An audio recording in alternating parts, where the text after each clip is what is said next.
जमालुद्दीन और छांगुर बाबा की गतिविधियों के संबंध में मुकदमा एटीएस में पंजीकृत किया गया था।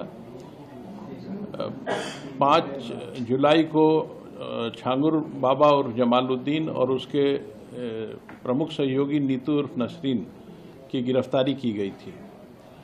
आज 7 दिवस का रिमांड यूपी एटीएस द्वारा इन्वेस्टिगेशन के दौरान इन दोनों मुख्य अभियुक्तों का लिया गया है। इनसे इस गैंग के सभी गतिविधियों, इनके मनी ट्रेल, इनके द्वारा अर्जित अवैध संपत्तियां इत्यादि की जानकारी की जाएगी।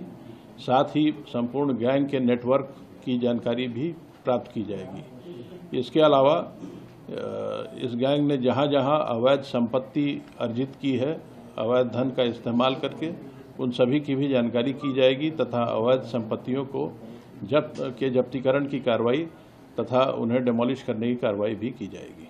सर, क्या अभी तक जो जितनी भी आगे पहले जांच पड़ताल हुई है, क्या इस बात की कोई जानकारी अब तक कितने लोगों का अवैध धर्मांतरण कराया होगा, कितनी महिलाएं होंगी, कितने पुरुष होंगे, कोई आइडिया? इस संबंध में अभी कोई गैस करना उचित नहीं है, क्योंकि एटीएस इस पूरे प्रकरण की विस्तृत जानकारी कर रही है, उसमें गहन विवेचना कर रही है।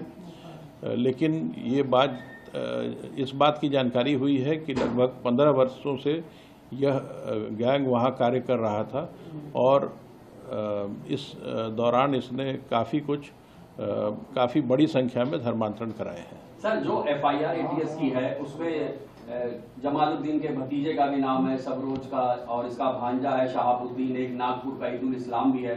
9 नामजद आरोपी हैं, मात्र 4 गिरफ्तार हैं। 5 की गिरफ्तारी कब होगी? इस प्रकरण में जब प्रत्येक मुलजिम के विरुद्ध साक्ष्य संकलन की कार्रवाई पूरी हो जाती है, उसके बाद ही गिरफ्तारी की जाती है।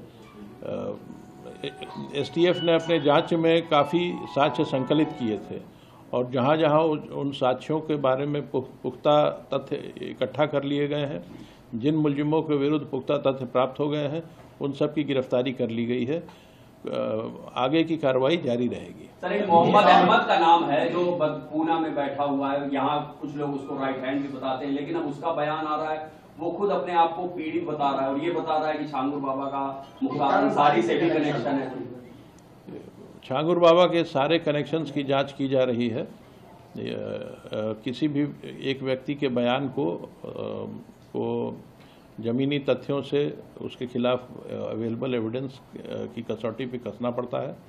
जब सारे जानकारियां इकट्ठी हो जाएंगी तभी मैं इस पर कोई स्टेटमेंट दे पाऊंगा। मोहम्मद अहमद आरोपी है? मोहम्मद अहमद आपके लिए आरोपी है सर? मोहम्मद अहमद इस प्रकरण में नामजद है और एटीएस उसके संबंध में जांच कर रही है। जांच से, विवेचना से जो तथ्य प्राप्त होते हैं उसके आधार पर कार्रवाई की जाए। सर, ईडी ने आपसे जानकारी मांगी है, क्या ईडी भी मनी लॉन्ड्रिंग के तहत कार्रवाई कर रही है? ईडी द्वारा एटीएस से इस प्रकरण में दायर एफआईआर की प्रति मांगी गई थी। इसके अलावा और कोई जानकारी इस मुख्यालय के स्तर पर उपलब्ध नहीं है।